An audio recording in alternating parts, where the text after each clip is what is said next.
Let's start with some keys to victory for both teams in this ball game. Looking at the Minnesota Vikings defensively, I believe the focus has to be Le'Veon Bell first and Le'Veon Bell second. It's easy to get caught up in what happened last week with Antonio Brown going out of his mind with 11 receptions for over 140 yards and the little production you got from Le'Veon Bell from an offensive standpoint. You can't get caught up in that. I'm pretty sure Pittsburgh utilized week 1 as a way to ease Le'Veon Bell into game action, so expect his production to increase in week 2.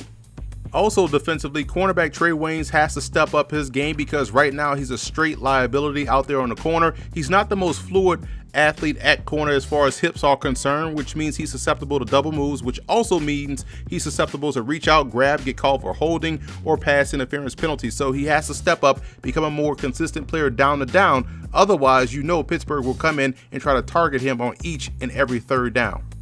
And offensively, you look at that offensive line, I think they have to have an encore performance. They were outstanding last week versus New Orleans. Can they repeat that performance against a team that's going to bring a lot more pressure, a lot more exotic looks coming from stunts and blitzes? If they can do that, this offense will look just like it did on Monday night.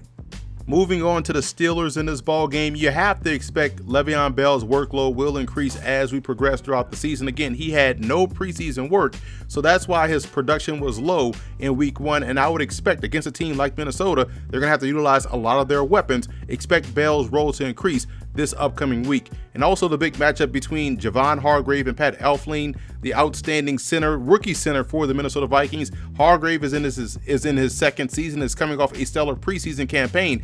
What he can do up front could ultimately derail what the Vikings want to do from a protection standpoint, so he's going to have to play a huge role in this ball game. And I also believe the Steelers have to find the best matchups in the secondary. Do you put Artie Burns on Stephon Diggs, or do you have him shadow Adam Thielen? Do you trust Joe Hayden enough to where he can shadow a guy like Stephon Diggs, or do you trust him with the bigger Adam Thielen? Either way, they have to find the best possible matchups so that way they can focus on applying the most pressure on Sam Bradford. The biggest X factor in this ball game for the Minnesota Vikings will be the play of Sam Bradford. What we saw versus New Orleans was probably his best performance since his Oklahoma Sooner days. This guy was decisive. He was accurate at every level of the field. He played with confidence. He stood tall in the pocket. If he can find that same Sam Bradford once again against Pittsburgh, all is well for this week and moving forward for Minnesota offensively.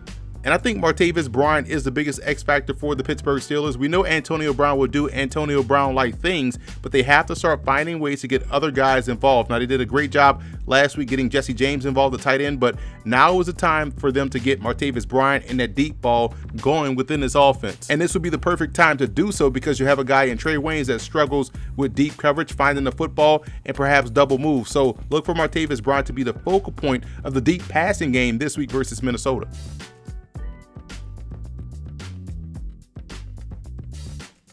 I like Pittsburgh in this ball game. I think the Vikings will see a much better defense, obviously, in Pittsburgh as opposed to what they saw in New Orleans. And quite honestly, New Orleans had some stops in that ball game. They just couldn't get off the field on third down. So expect the pressure to turn up from the Pittsburgh Steelers standpoint. And they do have the offense to attack deep down the field. I think you'll see a more balanced passing game coming from Pittsburgh, more so than what we saw last week.